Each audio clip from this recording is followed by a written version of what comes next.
Corona काल में corona का इलाज तो अभी संभव नहीं हो पाया, लेकिन कोरोना के साथ साथ अन्य बीमारियों का इलाज और उपचार काफी जटिल और कठिन दिखाई दे रहा है।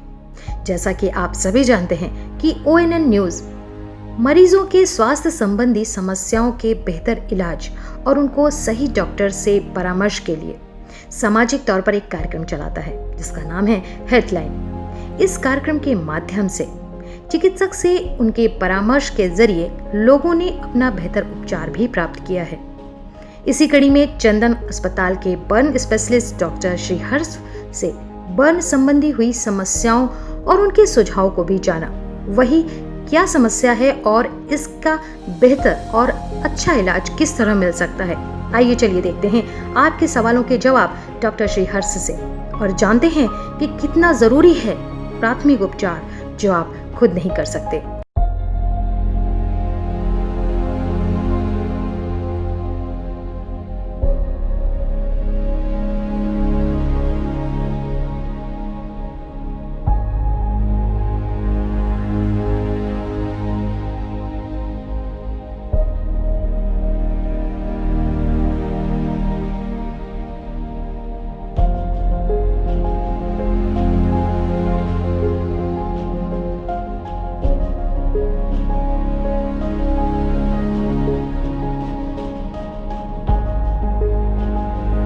नमस्कार, आप देख रहे हैं हेल्पलाइन और मैं हूं आपके साथ अमन प्रधान। आप सभी जानते हैं ONN न्यूज के खास कार्यक्रम हेल्पलाइन हम उन डॉक्टर से बात करते हैं जिन डॉक्टर्स की आपको नीड होती है, आपको ज़रूरत होती है, आपके कुछ सवाल होते हैं, उनके जवाब जानने आपके लिए ज़रूरी होते हैं। इसी कड़ी में आज हमारे साथ जुड़े हुए चंदन हॉस्पिटल के burn specialist doctor Shri Harsh. हम उनसे भी जानेंगे कि आपके जो सवाल हैं उनके जवाब क्या आप तक पहुँचेंगे, ये किस तरीके के आपके सवाल थे, जो सवाल हमारे लिए जो कहीं ना कहीं महत्वपूर्ण है वो शायद आपके लिए भी महत्वपूर्ण हो। हम उनसे ही जानेंगे। सर, ONN न्यूज के खास कार्यक्रम में आपका स्वागत है। सर, हम पहले तो आपसे यही जानना चाहेंगे कि बर्न इंजरीज क्या होती हैं और ये कितनी कारगर होती हैं। जब किसी को बर्न केस होता है तो किस तरीके से होती है?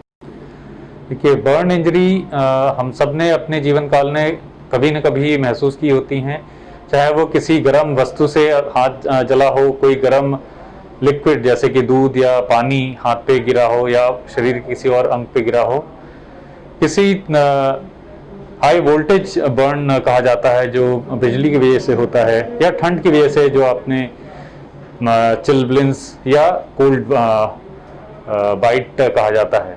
ये सारी चीज़ें बर्न का एक अलग अलग ग्रुप होते हैं। इसी तरीके से आपने केमिकल बर्न के बारे में सुना होगा, विट्रोलेज, जो एसिड विक्टिम्स होते हैं। तो बर्न बहुत वृहद प्रकार के होते हैं और हमारे जो रोज़मर्रा की ज़िंदगी होती है उसमें बहुत इम्पोर्टेंट होता है कि जब भी कोई भी बर्न हो तो उसका सही समय पे और शीघ्रातिशीघ्र इलाज किया जाए। सर, जैसे कि आपने बताया कि बर्न कई तरीके के होते हैं, वैसे ही हम आपसे आगे जानना चाहेंगे बर्न इंजरीज क्या होती हैं। क्या इंसान जो प्राइमरी स्टेज होती है क्या खुद से वो उसका इलाज कर सकता है? जब भी किसी भी चीज़ से आप जलते हैं तो वोल्टेज, जो हाई वोल्टेज बर्न है उसको छोड़ के बाकी सारे बर्न होते हैं उनको जो भी लोकल अवेलेबल फर्स्ट एड देना होता है। इसमें अगर शरीर का कम हिस्सा जला है तो उसको रनिंग टैप वाटर, जो कि सामान्य तापमान का है, आपके बॉडी टेम्परेचर का है, उससे वॉश करना चाहिए करीब 15 मिनट के लिए। उसके बाद आप जो भी निकटतम बर्न सेंटर है या बर्न यूनिट है उस पर आपको पेशेंट को रेफर करना होता है। अगर मरीज का ज़्यादा हिस्सा जला है शरीर का तो उसको शीघ्रातिशीघ्र अपने नियरेस्ट बर्न सेंटर पे भेजा जाना चाहिए।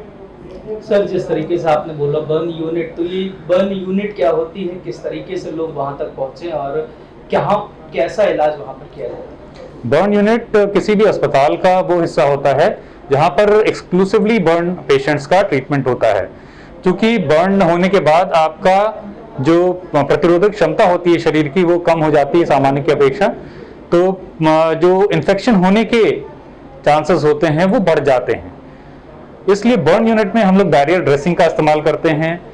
उसको मरीज को न सिर्फ एक प्लास्टिक सर्जन देखता है बल्कि साथ में एक इंटेंसिविस्ट जो कि हर बर्न यूनिट का एक हिस्सा होता है और साथ में और भी किसी ऑर्गन की अगर इन्वॉल्वमेंट है, जैसे नेफ्रोलॉजिस्ट, फिजियोथेरेपिस्ट, उन सब का भी रोल होता है एक बर्न यूनिट में। सर, बर्न यूनिट की तो हमने बात कर ली।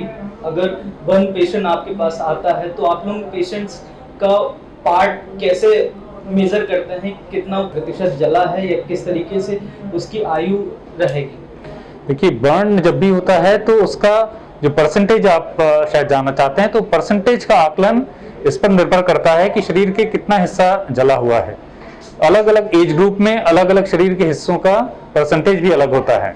इसी जिस तरीके से बच्चों में सर का परसेंटेज ज़्यादा होता है, उसकी अपेक्षा जो बड़ों में सर की जो बर्न परसेंटेज होता है वो कम हो जाता है।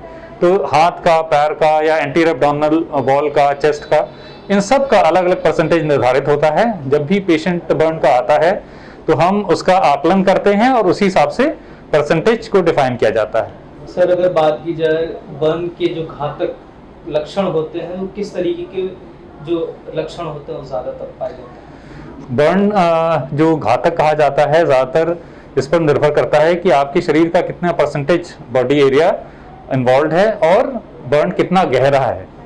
जब भी बर्न 30% से ज़्यादा होता है उसको क्रिटिकल माना जाता है और वो लाइफ थ्रेटनिंग भी हो सकता है। इन केसेस में ज़्यादातर आईसीयू की ज़रूरत पड़ती है। बर्न की सिवियरिटी इस पर भी निर्धारित होती है कि वो कितना गहरा है। जैसे सुपरफिशियल बर्न अगर 30% तक है तो उसका ट्रीटमेंट कंपैरेटिवली ज़्यादा आसान होता है जिस अपेक्षा अगर आपका 30% डीप बर्न है। सर, अगर बात की जाए शरीर पे जो बर्न के जो स्पॉट्स होते हैं, क्या वो दवाओं से हटाए जा सकते हैं या उनको जिंदगी भर वो एक दाग के साथ ही जो पेशेंट होता है वो चलता है? बर्न में जो दाग होते हैं, जब एकदम सुपरफिशियल बर्न होता है, जैसे कि एपिडर्मल बर्न हुआ, सन बर्न अगर आपने सुना हो, तो उसके ज़्यादातर केसेस में दाग ऑलमोस्ट ख़त्म हो जाते हैं। लेकिन जैसे जैसे बर्न की डेप्थ बढ़ती जाती है, जैसे जैसे गहराई बढ़ती जाती है, वैसे वैसे हम ये मान के चलते हैं कि उसमें स्कारिंग ज़्यादा होती है और उसके बाद बचे हुए जो निशान होते हैं वो भी ज़्यादा बचे रहते हैं।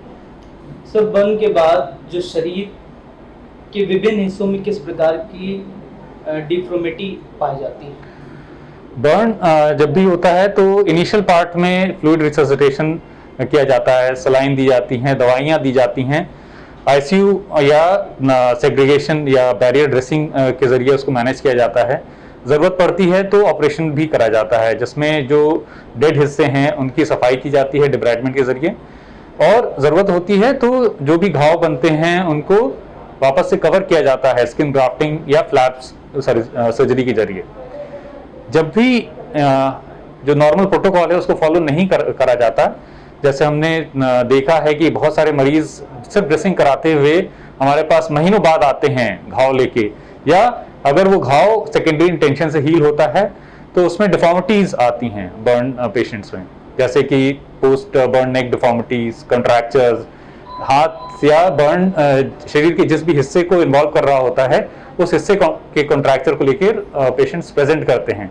इन सबको पोस्ट बर्न डिफॉर्मिटीज कहा जाता है। सर, अगर आपने शब्द का इस्तेमाल किया फैट ग्राफ्टिंग, तो ये क्या है, किस तरीके का चीज़ होती है? देखिए, पोस्ट बर्न जो स्कार्स होते हैं और कॉन्ट्रैक्चर होते हैं उनका मैनेजमेंट ज़्यादातर सर्जिकल ऑप्शंस के ज़रिए होता है। इसमें सीरियल एक्सिजन कह लीजिए, जिसमें स्कार का थोड़ा थोड़ा हिस्सा हम लोग कई बार में निकालते हैं, या पूर्ण रूप से उसको एक्सरसाइज करके ग्राफ्टिंग करी जाए। अगर पोस्ट बर्न स्कार बहुत मोटा है तो कीलॉइड्स बनते हैं या डिफॉर्मिटीज होती है तो उनको हटाकर स्किन ग्राफ्टिंग की जाती है। कुछ केसेस में जो पोस्ट बर्न स्कार्स होते हैं, जैसे आपने देखा होगा जलने के बाद बहुत सिकुड़न सी आ जाती है चमड़ी में, स्किन में, तो उसके ट्रीटमेंट के लिए अभी फैट ग्राफ्टिंग का कॉन्सेप्ट आया है।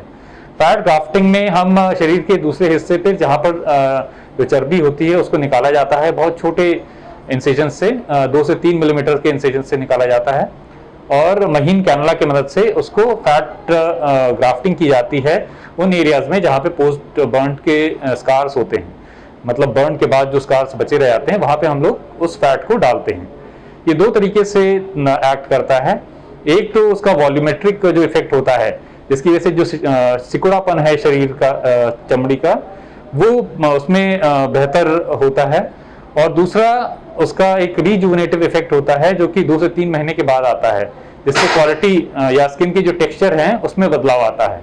तो ये दोनों मिला के एक जो बर्न का स्कार है उसको और बेहतर करते हैं, देखने में वो और रूप में और बेहतर हो जाता है। सर, जिस तरीके से आपने सारी विधियों के बारे में हमें बताया, तो लगभग इन विधियों में जो पेशेंट के ठीक होने की क्षमता है वो लगभग कितने माह की होती है, या पेशेंट ठीक होने के बाद वो अपने आप को पूरी तरीके से सामान्य मानता है, या कुछ चीज़ें रह जाती हैं? देखिए, पोस्ट बर्न में ये जो ट्रीटमेंट प्रोटोकॉल है, जो रिकवरी है, वो इस बात पर निर्धारित होती है कि आपका ट्रीटमेंट कैसे किया गया और आपकी डेप्थ ऑफ इंजरी और जो अमाउंट ऑफ इंजरी कितनी है।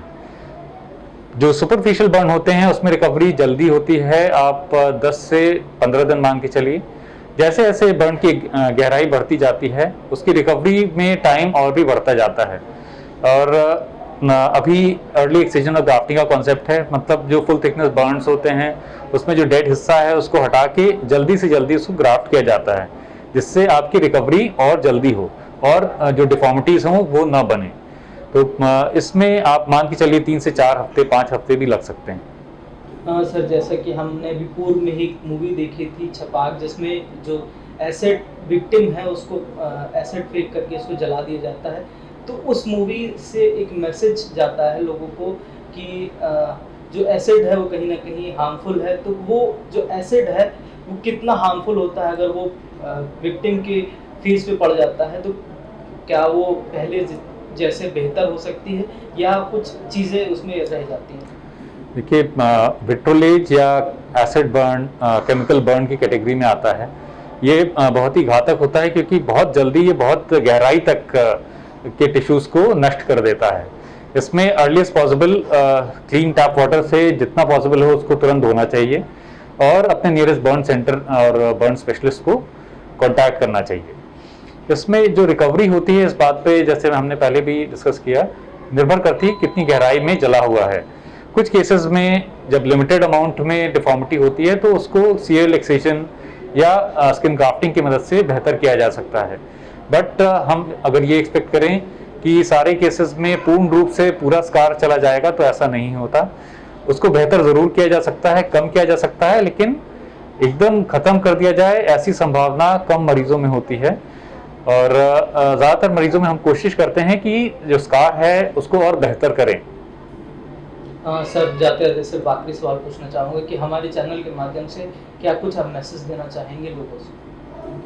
बर्न के लिए मैं यही कहना चाहूँगा कि जब भी कोई भी बर्न हो तो आप शीघ्रातिशीघ्र अपने नियरेस्ट जो भी बर्न यूनिट है, बर्न सेंटर है, उसको संपर्क करें। जो इलाज होता है और उसका आउटकम होता है वो इस बात पर निर्धारित होता है कि आपका इलाज कितने सही समय पर किया गया है।